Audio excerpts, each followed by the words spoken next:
Welcome everybody to the second episode of Alumni in the Industry.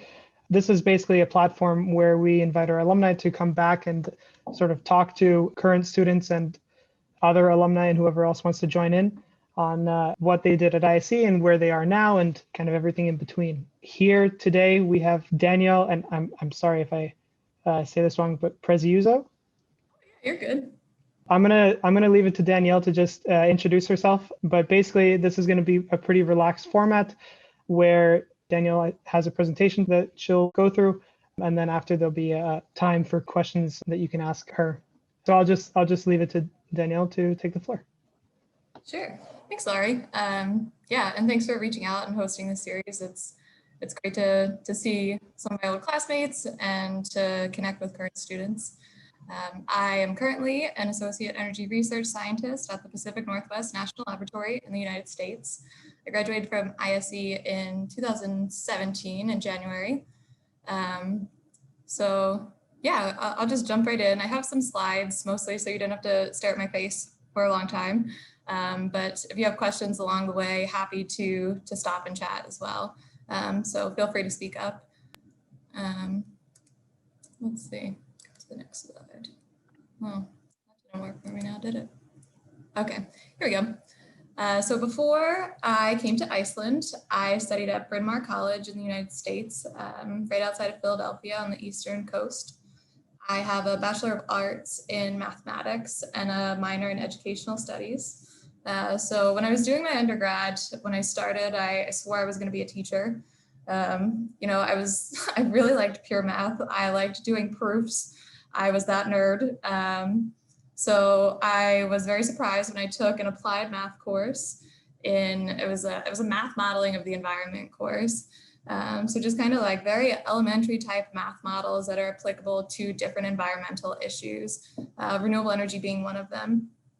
So after taking that course, I decided to sign up for a summer program, and I went to Denmark for about a month. And the summer course is really just an overview of renewable energy. And it took us out into the field. We got to see things, be hands-on, which was enjoyable. I don't know if the cows or the wind turbines really convinced me that I like the field more. But yeah, that was kind of a tipping point for me when I realized that there were other aspects of math that I enjoyed and different ways to apply those experiences. So in my final semester of my undergrad, I decided to write a thesis. So I was prepared to go and student teach, and instead of doing that and finishing up to become a teacher, I decided to do some research. And it was a pretty simple assessment. It was basically looking at wind and solar resources in the areas and states surrounding where I went to college.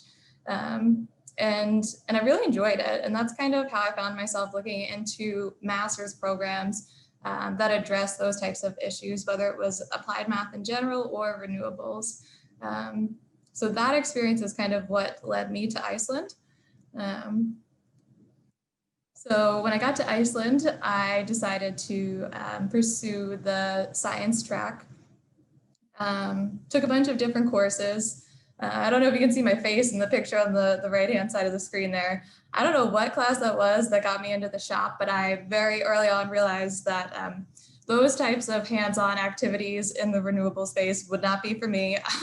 I was not going to manufacture turbine blades. I was not going to do anything mechanical. What I think I appreciated the most was my internship opportunity with the National Power Company. You know, being more conceptual in nature and starting to hone those skills through an icing assessment that I did for them for their 2 test turbines. That experience of, you know, just looking at the data and realizing how my interests could connect to a field that I felt passionately about. So that internship I really appreciated, and I ended up going on to work for them for the summer. So I helped with the English version of their environmental impact assessment for the Burfelt wind farm. And a lot of that was kind of just helping translate Icelandic documents into English format. And I was not the one who took the first pass at translating, but rather looked at the English drafts they put together And I think that that experience really helped with technical communication. How do we communicate to the broader public what we know about energy topics, the impact that they have on our environment, the impact that they have on our communities? So it was, again, just building up those experiences over time. And then I went on to write my thesis with them as well. So I conducted an onshore wind resource assessment for the island using, it was about 36 years, I think, of historical numerical weather prediction model data. So one day I was handed an external hard drive with about 3 terabytes of data. And I was like, so what can we do with this? And that was interesting to me because I had some basic foundation in coding and writing scripts and such. But I had certainly never worked with that much data before. So that was an interesting idea. And ultimately what I did was kind of found locations where there were strong resources that were feasible for development. So maybe not optimal, but if we're looking to exploit our strongest resources, where are they in the country? And then looking at the timing of those resources over different scales. What does the resource look like on an hourly basis? What does it look like on a seasonal basis? And then taking what we know about those time series and how the resource is behaving over time and doing a little bit of time series analysis to compare that to existing hydro resources in the country. Are there any interactions, or what we were looking for were anti-correlations to see, like, are there any fluctuations that could basically help cancel each other out? And if there are, over what timescales do they exist? So that was kind of my first taste of a really major research project that I had done. And the support that I had was just incredible. Of course, like everybody else, I did put down the books every once in a while and get out and do some cool things, like going to see the turbines, reservoirs, waterfalls, of course. One time, I don't know if you can see the sheep in that picture, but I was hiking and I did get chased by sheep. So that was that was something that I did not anticipate when I left the house that morning. So yeah, that's kind of a taste of what I did while I was in Iceland. And that led me to my current position. So about a year after I left Iceland, I joined the Pacific Northwest National Laboratory. So for those of you who don't know, which truthfully I did not know before I took the position, it's located on the western side of the United States in Richland, Washington. It was founded in 1965, I believe, and it's one of the US Department of Energy's 17 national laboratories. So we kind of have this network of national laboratories that are trying to tackle complex issues that are relevant to the nation as a whole and specific to the energy industry. So the lab has core capabilities in chemistry, earth science, and data analytics, but we do a lot of work with power systems engineering, resiliency, cybersecurity. So we really run the gamut there. And when I joined the lab, I started as a postmaster's research associate before transitioning to an associate energy research scientist after about 8 months. So that postmaster's research position is available to folks who have finished their master's degree within 2 years. And we have equivalent roles for people who have just finished their bachelor's degree and their doctoral degree. And something that I liked about that role was that it was the specific one that I took was kind of open-ended in nature, but it's this test period where it's kind of like, are you doing well at the lab? Do you like working for the lab? How can we think about that relationship? And is this something that you want to do long-term?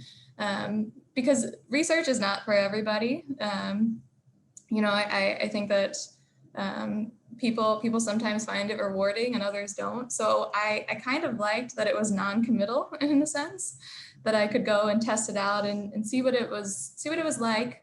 And I ended up really enjoying it. So, moved on to that full-time staff position. And And the lab, while it's one of 17, you know, there's obviously competition between the labs, but there's a ton of opportunity to collaborate as well. I work on many multi-lab projects, and the organization itself is matrixed. So it's not like I'm funneled down into specific projects and can only commit or work on those types. It's kind of like, okay, if you have this skill set, can you fit into a project that's in another part of the lab? Can you go out and make those connections yourself and highlight your own skills and almost pitch yourself in different scenarios to see where you can contribute?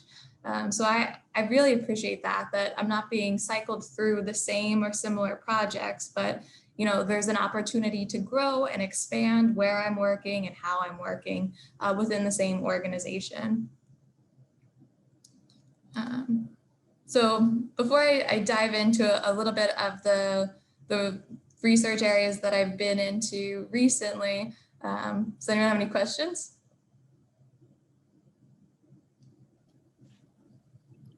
There doesn't seem to be too many of us. So I mean, feel free to just unmute yourself and ask.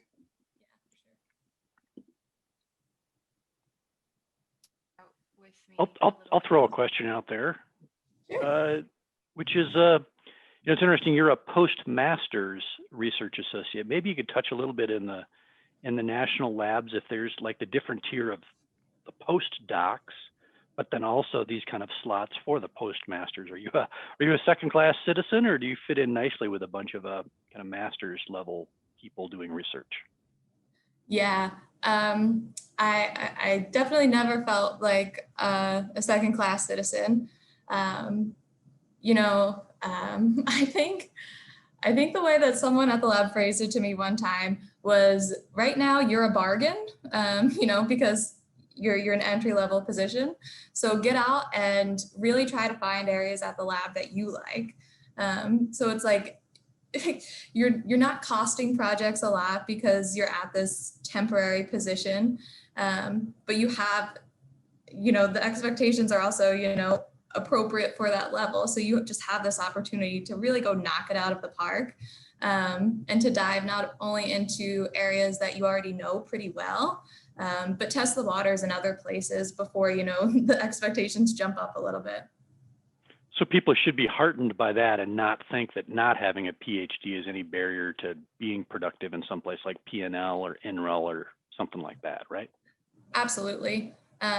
You know, I think depending on where you want to take your career, there are benefits to having higher degrees, but you can absolutely function at a national lab and be incredibly successful without a doctoral degree. Awesome. Thanks. Yeah. I could add in another question. After you finished at ISE, I mean, how well did you feel prepared for this next step? Yeah. Was there like a big barrier? Or? Yeah, I think my thesis work is really what made me a strong candidate for the position. Putting a lot of effort into that and being able to speak to that, because part of my interview was presenting work that I had done. So already having an area of research that I felt comfortable with, that I enjoyed, and that was applicable to the current research activities going on at the lab, I think is what made me feel prepared, which I didn't actually know at the time, right? Where I kind of went into the interview and was like, yeah, I can talk about this, no problem. I'm like, oh, that's actually what made me stand out, I think, and get me the opportunity. That's awesome. Awesome to hear. Sarah, did you have a question? I thought I saw you talking, but I couldn't hear you. Sorry, I was just saying the sound is going out. I don't know if that's a problem for everyone when you're talking. Oh, good to know. No? Okay. It's just me. Sarah, I've experienced this in other Zoom calls. I think it has to do with just the internet connection. Okay. Sorry, that's likely. No, thanks for bringing that up. Okay, anything else, or I'll keep going? Okay. So when I first joined the lab, the first thing that I was tasked with was contributing to the annual distributed wind market report. So that report kind of just looks, or let me take a step back. Distributed wind for DOE, we just kind of define that as wind systems that are located close to where that energy is being consumed. So that might be a 1 kilowatt off-grid turbine, or it might be a multi-megawatt, multi-turbine system, you know, that like a local government put up or a utility customer put up, something like that. So this report sets out to analyze the market in the United States. You know, having turbines of different sizes, of different scales and different applications, you know, understanding the scope of that market is really important to communicate to stakeholders, right? To folks in the industry who maybe turbine manufacturers, maybe instead of having a 25 kilowatt turbine, maybe they might want to have a 50 kW machine instead. Is there opportunity there? So trying to characterize that market to communicate with stakeholders, and then also using that information to inform R&D decisions. You know, with different scaled systems, there are different needs from a research standpoint. So really trying to characterize that market, inform our stakeholders, make sure we're making the right research decisions as a country, as you know, globally as well. So some of that work, a lot of what I was tasked with was looking at performance data, you know, with the installations that we have, how are those turbines doing? So I did a lot of the data analysis for that report. And then that opened up more opportunities within the distributed wind space. So I started working on an additional project that was more performance specific, particularly for tools. So thinking about how we site wind farms or large scale projects versus how we site smaller distributed wind turbines, there are different needs from a planning perspective, particularly when it comes to estimating performance. You know, large scale, utility scale wind farms, they often rely on measured observations, at least over the course of a year. But a small wind turbine that's installed maybe on a farm, they don't have that luxury, right? The cost of doing that assessment is quite high and the payback isn't there. So a lot of those assessments will look at maybe annual average wind speed. They'll go out and assess the site to see what kind of obstacles are surrounding the location, and they'll use rules of thumb, you know, where it's like, okay, if we just assumed this annual average wind speed, we could estimate X kilowatt hours over the year, but then, you know, it's close to this obstacle, so let's knock off 10% of that estimate. But there are times when having a more detailed understanding or citing those turbines with more accuracy or confidence in your assessment becomes important, particularly when incentives or market structures begin to revolve around the timing of resources. So part of that project was helping create better wind resource data sets on a large scale. And then also doing some wind flow modeling that goes down to, you know, micrositing, thinking about situations or general objects that might be in the way for siting a small wind turbine, you know, houses or trees, things like that. And then the portion that I was looking at was what tools actually already exist. So we know we have rules of thumb, but how are small wind turbine installers currently tackling this part of the process?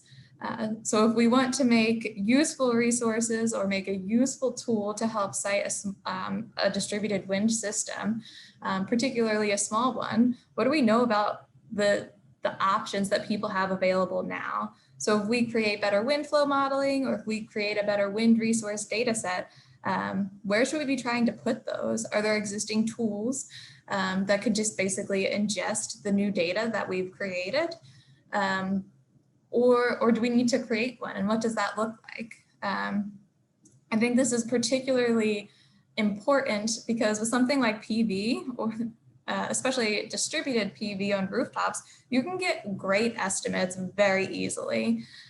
You don't have that challenge of obstacles really impacting the resource in as complex a way as it happens with distributed wind. So there's really that disadvantage there between technologies. So we're trying to work towards making that more accessible for different installers. So that's generally the type of work that I've been doing in the distributed wind space. Shortly after I transitioned to full-time staff, I started working in the marine hydrokinetic space as well. That work is primarily on a project that's looking at the grid value proposition of those technologies. So we are focusing on wave, tidal, and ocean current, and kind of thinking about if these technologies aren't competitive on a cost basis yet, and that's probably sometime out in the future, right? Can we start characterizing the value that they can provide the grid in a way that highlights unique or competitive benefits from these technologies? How can we start building up the argument for this resource in advance of its existence? You know, no commercial installations really. So trying to create a grid value proposition for something that doesn't exist on a large scale yet is it's quite challenging. And, you know, there are definitely caveats that you have to throw all over this work. But I think it's important. We can recognize that as we're trying to create a more resilient energy future, a more diverse energy portfolio, that these technologies need to play a role, ones that even don't exist yet. So how can we characterize them? What kind of metrics can we put around the value that they might provide? You know, to help create markets for them, to help streamline adoption. You know, how do we support that industry in a way that will become vital as our grid changes in the future, even before they're here? So that project I like because it is, you know, it's exploration at heart, you know, really just digging around and seeing what you can find, thinking through what we know about other technologies and trying to translate some of that knowledge to these technologies. So it's a little playful, which I find enjoyable. Another piece of work that I have been participating in recently is some valuation efforts. This work is primarily right now being applied to a transactive energy system. So I did not help you know, design the transactive energy system, but it's in essence, you know, using DRs that are automatically programmed and using economic and control techniques to help create a more reliable grid when there are large numbers of intelligent assets interconnected. So what we're trying to do through the valuation effort of that project is track the value exchanges that exist within that system. So if we create this new transactive system and it's implemented, where are the value exchanges? And can we compare that to our baseline system and those value exchanges? And when we compare the two, does this new system create people or organizations who are really coming out on top or who are really suffering because of how our values are being exchanged? So trying to create some more transparency in that system and that approach, especially if we want some sort of transactive system to be adopted, people want to know where the money is, right? Are they going to get shorted? Is there more room for cost savings for customers? Making that really clear and really transparent is the effort going into that work. And then another small piece of work that I've been doing recently that I like because it's international in nature, really getting to collaborate with folks across the globe, is an IEA wind task. So that task is trying to enable wind to contribute to a distributed energy future. And the part I'm leading an effort right now under a work package to create a data catalog of distributed wind resource data sets, or, you know, just collections of information, don't even have to be that formal. And I think that's neat because a lot of effort, one of the goals within that task is looking at downscaling. So trying to use information from utility scale wind farms, what do we know there and how can we scale it down? What's appropriate to scale down? What's not appropriate to scale down? What other work needs to be done to increase deployment?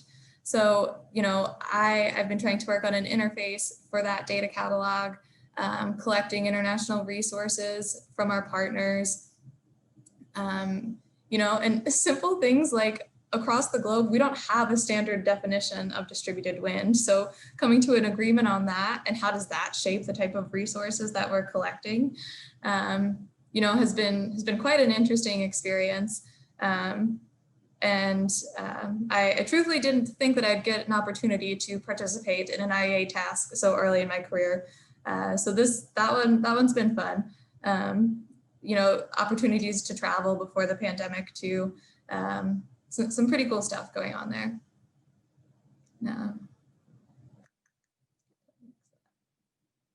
And then most recently, I have started my doctoral studies at Stevens Institute of Technology. So I am back on the East Coast of the United States. And I was telling Laurie, I was trying to find some photos that represented what this actually looks like right now.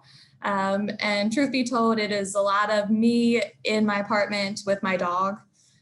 So, you know, sometimes laying on the ground, sometimes I try to get her to do my homework or eat it, you know, go with that classic excuse. I have not been successful yet.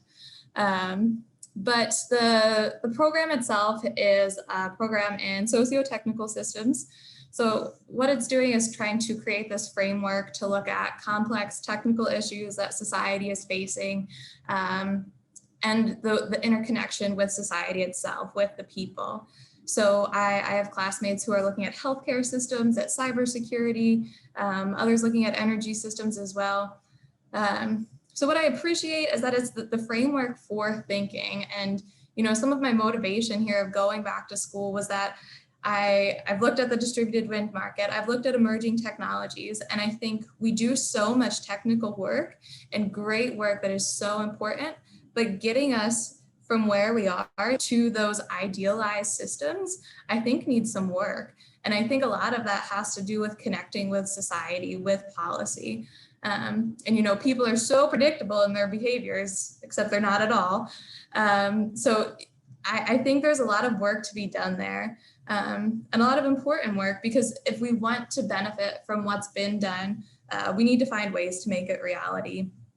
And that's much easier said than done, in my opinion.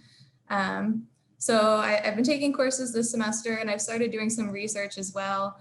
Part of those efforts being valuing emerging technologies. And a new one for me is grid interactive efficient buildings. So, you know, looking at the value that those technologies can bring from a flexibility standpoint to the grid, but then also the intersection between that and existing incentives and policies and rate structures. So what do we know about how we're currently compensating people with DERs?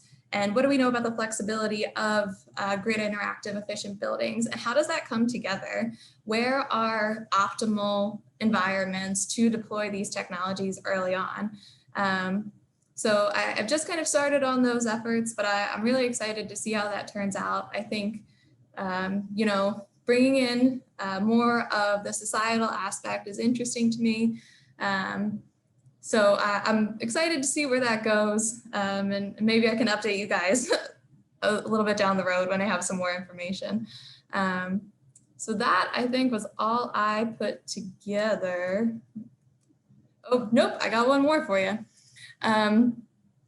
So I was trying to think of what might be helpful to folks still in school, and maybe considering a job in research. So to just, you know, kind of full disclosure, what I'm thinking about my current role, because while I have gone back to school, I maintain part-time employment with the lab, which I like, breaks up my days, keeps me involved, keeps me thinking. But things that I enjoy is, you know, being early in my career, it's this opportunity to continue to learn every day while still making an impact. So there's this balance between making contributions and just learning so much from the people around you. And then there's also the piece of every day being different, you know, working on different research projects, finding different topics that are interesting to you. It's not repeating the same tasks day in and day out. It's responding to the research needs.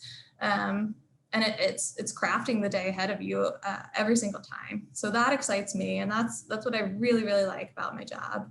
I think some of the challenges that come up for people in research positions, particularly early on, is you'll never know everything. Even when you're an expert, someone's always going to come up with a different approach to the same problem. You can anticipate results, you can theorize, hypothesize, and probably have a good idea of what those results might look like, but things are always changing. So if you kind of feel the need to master it right off the bat and lock it down, this might be challenging for you. And then, you know, research is demanding, and if you don't feel passionately about that topic, it might not be all that rewarding. So some days there are really small wins where it's like, yeah, I think I did figure out what the value of flexibility in this small situation would be. And if you really care about the topic, that's like home run. But if you don't, it's, I would imagine, quite underwhelming. So thinking about those things, if you're considering research, I would recommend asking yourself what kind of contribution you want to make to the industry. So I've mentored some interns that have come in over the past 2.5 years. And some of them at the end of their time have kind of said, you know, this feels too hands-off to me. This feels pretty abstract. I care about the climate, I care about making a difference, and this feels too far detached from that. I want to go out and canvas, I want to lobby, I want to see the difference that I'm making incrementally over time. So kind of thinking about that if you're interested in research. And then overall, do you enjoy abstract or big picture thinking? Do you want to bring innovation to your daily work? What does that look like? How does that make you feel? Would you rather get into the details, or kind of, you know, how do you want to move forward thinking about different options that are possible in our energy future? I think having some sort of inclination to think that way is really useful, while still being able to balance the details of your work as well. So now I think that's all I have for you, unless you have some questions. Okay, well, I guess before we get to the question section, can we just give Danielle a round of applause? Much appreciated. Awesome. Awesome. Well, then for the question section, just because there is a few of us, I think I'd want to just introduce a bit of structure at the beginning. So if you do have a question, can you start off by just writing, you know, question or something in the chat, and then we'll try to form up a little bit of a queue. And when you get called, then just state who you are, where you're calling in from, and then obviously just chat with Danielle. But yeah, I mean, I actually have a list of questions, but I will keep it to one just to get things started. So one question that I had was, how did you go about finding exactly what interests you? Oh, and I should say I'm Lori. My name's Lori. I'm the project manager at Iceland School of Energy. I'm calling in from Iceland, obviously. But yeah, how did you find out what your specific research niche or research interest was? Yeah, so when I started, I was brought on for that distributed wind market report work.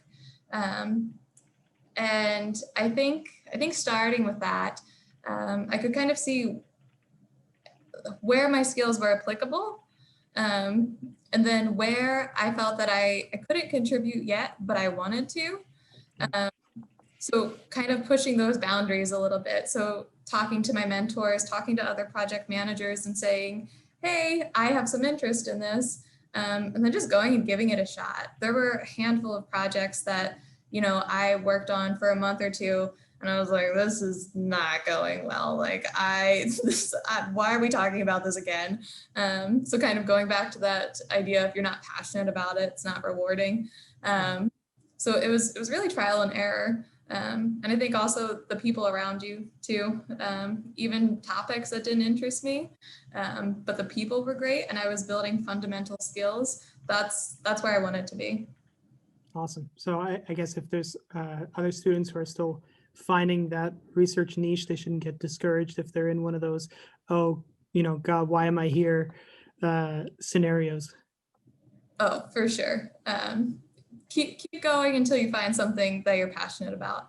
And it might change tomorrow. Yeah. Cool.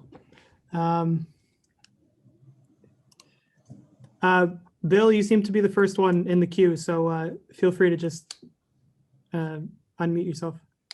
Get there firstest with the mostest, as they said. Hey, here's the question: is do you plan to do some teaching or kind of thesis advising in your position in Stevens? And just as an aside, we have a branch over there in that area, and there's a ton of the people in the company that work or that came from Stevens. I don't know much about it, but apparently it's a really good institution. So yeah, you're going to spread your wings a bit and do some of that other stuff. Try it out. So right now I am a research assistant to my thesis advisor. I didn't take the teaching assistant route. That's not to say that I wouldn't give it a shot.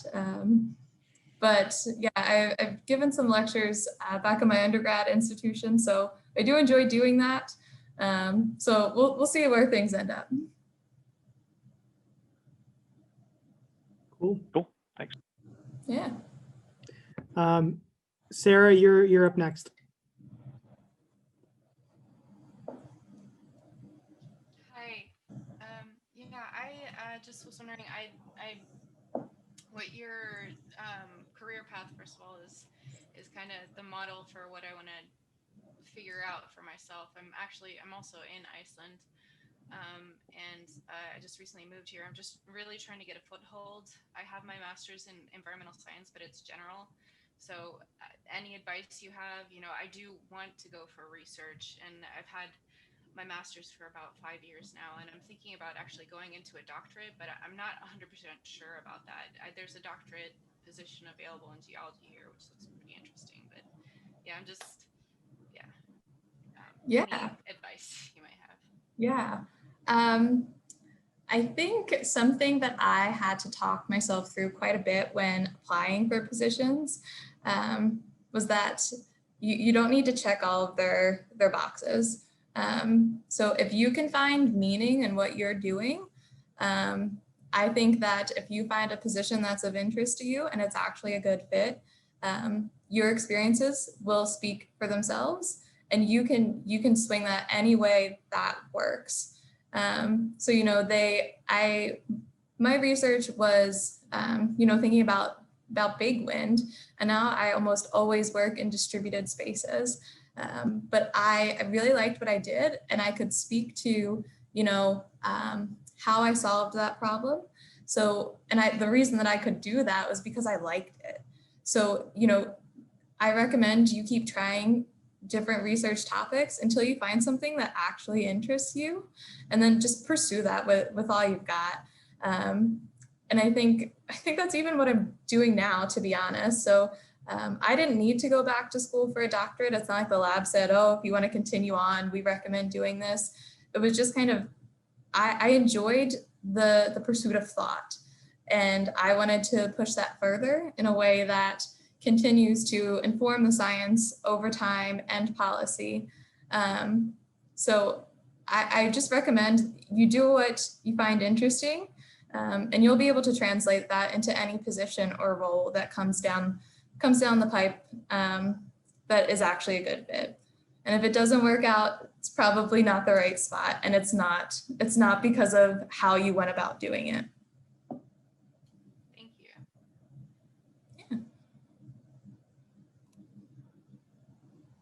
So I don't actually see anybody else in queue for questions. So I'm just going to ask my next question, which I've been pretty excited to ask. So you've been dealing a lot with both big wind and distributed wind, and you were talking a lot about markets and market incentives. My question is, what was the most interesting market that you studied, perhaps in the States? So I think I work more on the incentive side, to be honest. So I'm just starting to get into the market side more, so I'm not sure I have anything too exciting to share with you on that front. Yeah, I think I have more of an interest in shaping incentives for deployment, and that ultimately, I hope my next step is evaluating those incentives under different market structures. So are there times where specific incentives are effective based off of how that market currently exists? And does it then fail in other scenarios? So if you reach out in a couple of months, I might have a better answer for you. Awesome. Yeah, no, it's a question that I thought of because I've also worked in the renewable space in the States, but more so from solar. And you can see in different markets, there's incentives for community solar or for small entry participants versus large grid connected solar projects. Or you might have incentives for ancillary services as well, like grid balancing, frequency balancing. So I wanted to see if there's anything like that on the wind side that you came across. So I guess something I would say to that is I think that a lot of incentives are structured around technologies that we know well. So from a distributed standpoint, a lot of those are formulated from PV. So they're not, in my opinion, always effective for emerging technologies. Yeah. Or technologies that are not deployed at the same scale or have higher costs, like distributed wind. So whenever technologies are put into competition with one another for a type of incentive, you just see solar winning out every time because of the cost standpoint. So even if it's not operating as ideally as you'd like in a given market, from an incentive standpoint, the cost per installation for a small scale wind system versus PV, even with the incentive, PV is just hitting it. Like there's no getting around that. Yeah. Well, I'm pretty biased towards PV, but I definitely think that it should be a little bit more balanced from what you're saying. Yeah. Fritz, I saw your name in the queue. Uh-oh. Yes, thank you. Well, first off, hi Danielle. Thank you for getting us caught up on what you're doing. Hey pal. How are you? How's things in New Jersey? Anyways, question. I know it's been a short time that you've been doing these things, but has any of the research that you've done more on a conceptual scale, especially incentive-wise, already been translated into, I don't know, market design changes in specific areas, or is there something in the works, or has it been mostly conceptual, publish and wait that someone picks it up? Yeah, I definitely think your second description there is more applicable to the work that I've been doing. And it's hard to tell too, right? Like the impact sometimes that your research is having.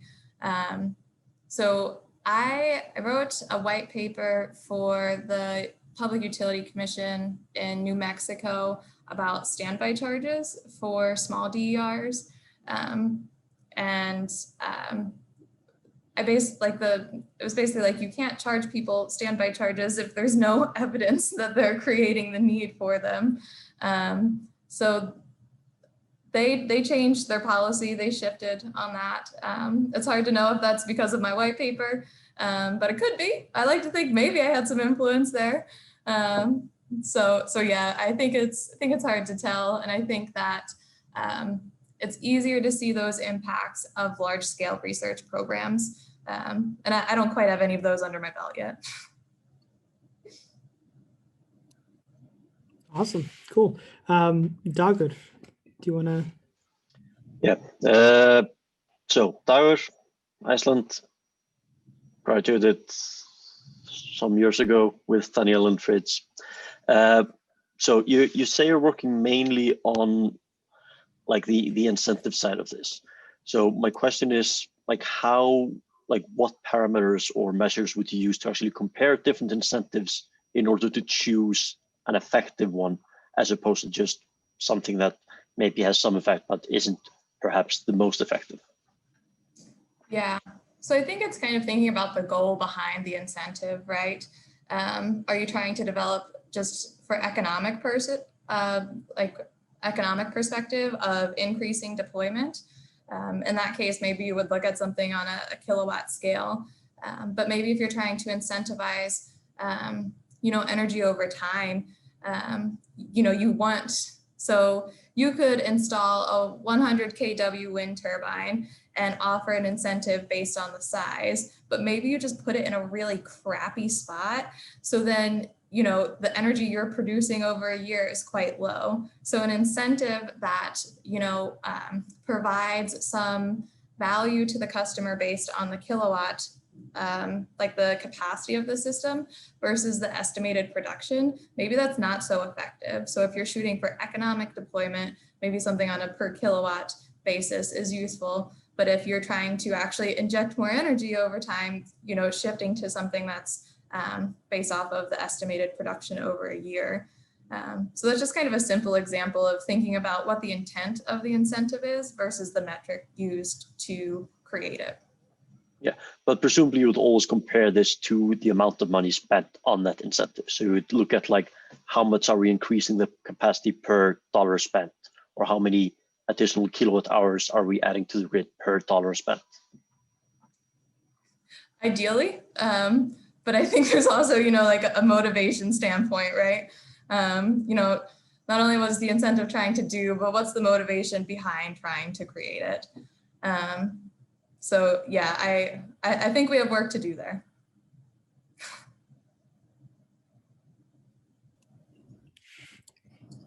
Okay, cool.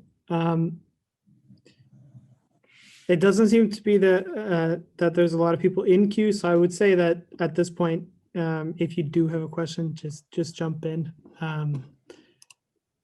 I actually could ask another one. You had mentioned that you work with either creating new tools or existing tools that are used in the States. And one that I came across in solar was the SAM tool by NREL. Mm-hmm. Is this something that you've had a chance to have input in? Yeah. So I evaluated SAM for distributed wind turbines, actually. So I think some of the limitation of SAM is that you can't input your own power curve, for example. So some of the power curves are a little bit older. You can enter the specifications of a turbine, hub height, blade diameter, things like that. But you can't just like flat out put in a power curve. So I think that's a drawback. But yeah, SAM offers a lot. They offer some economic perspectives within that tool as well. But I think, again, it comes down to how good are we at modeling, like in my case, distributed wind within those tools. So are our inputs good enough? Are we giving better estimates for solar? Even from a cost standpoint, getting cost data for distributed wind systems is tough. I contribute to the distributed wind market report, but there's also a tracking the sun report. And just the scale of deployment for PV, distributed PV, the cost data they have in comparison to what we have is insane. So even when distributed wind or MRE is included in these tools in the same exact way, it's not always equitable treatment. Yeah, no, and when I was looking at cost data for solar versus wind, one factor that I thought could have been an effect, and I'd be curious to see if you agree with this, is just the sheer number of manufacturers that exist in the PV market versus the wind market. Is this something you could comment on? Or? Oh yeah, we've seen a decline in the number of manufacturers deploying distributed wind systems in the US over time. So it kind of peaked with a ton of people in the market around between like 2010 and 2012, and the number has just continued to go down. So there are a handful of large-scale distributed wind developers, and they often use the same provider. So they'll like strictly use Goldwind, they'll strictly use GE. And, you know, just recently one of those companies went out of business. So when you only have a handful of those developers, and, you know, some of the manufacturing companies, particularly of large machines, they don't want to sell you 1 or 2 machines. That's not cost effective for them. Versus solar, which is entirely modular from a small scale upwards. So yeah, definitely a handful of manufacturers for small wind turbines in the US left right now. Yeah.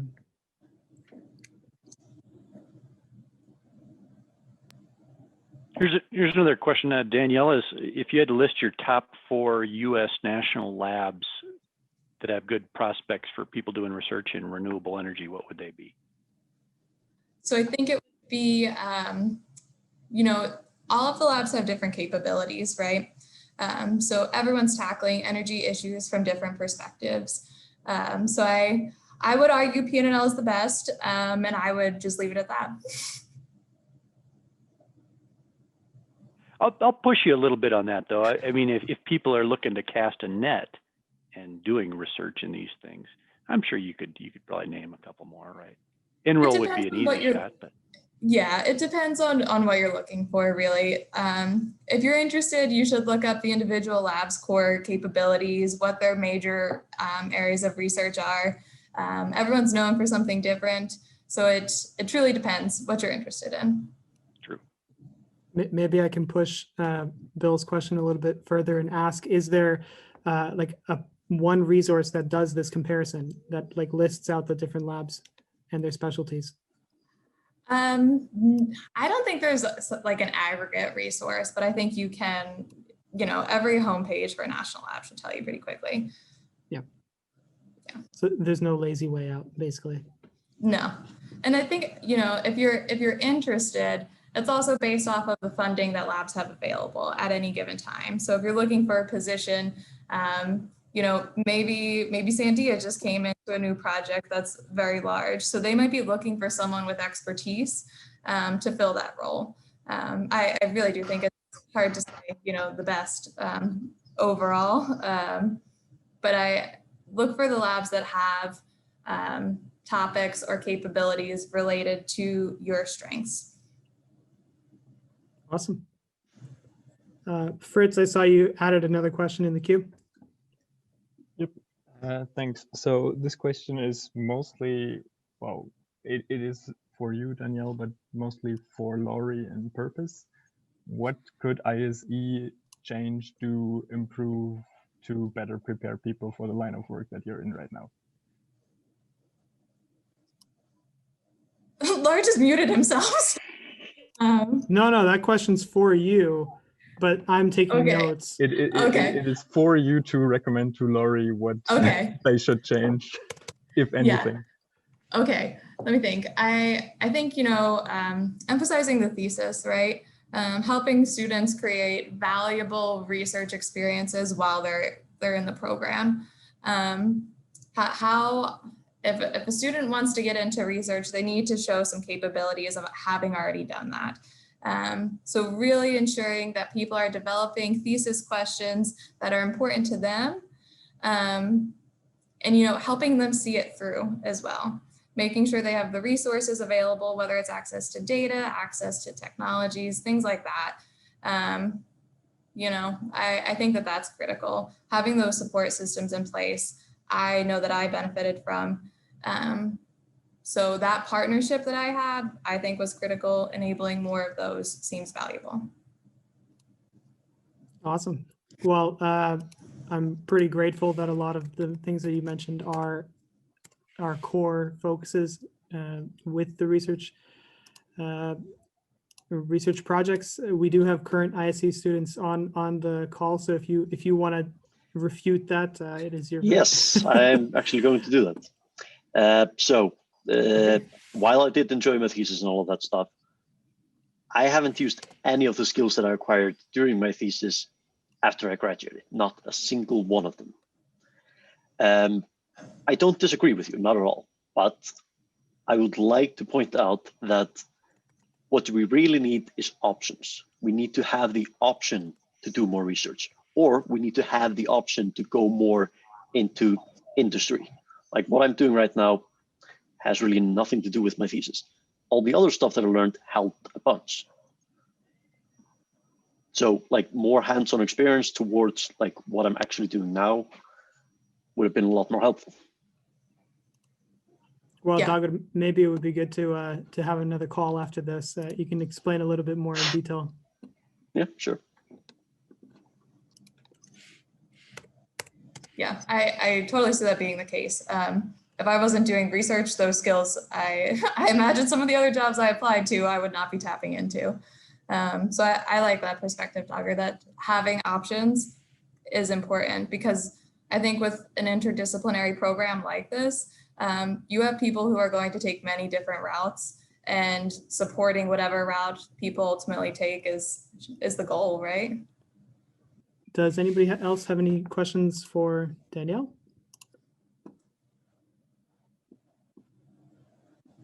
Okay, well then I guess at this point, it looks like the event has wrapped up. I just want to give Danielle one more round of applause before we close the call. So I'll just do that there. And well, I'm going to do the ISE plug, and just because I see quite a few alumni on the call, if you are interested in doing an alumni in the industry talk, then just reach me and we can discuss in the future. Thanks, Danielle. Thanks, Danielle. Good seeing you Yeah, guys. have a good one. Thanks, Thank guys. you. Yep.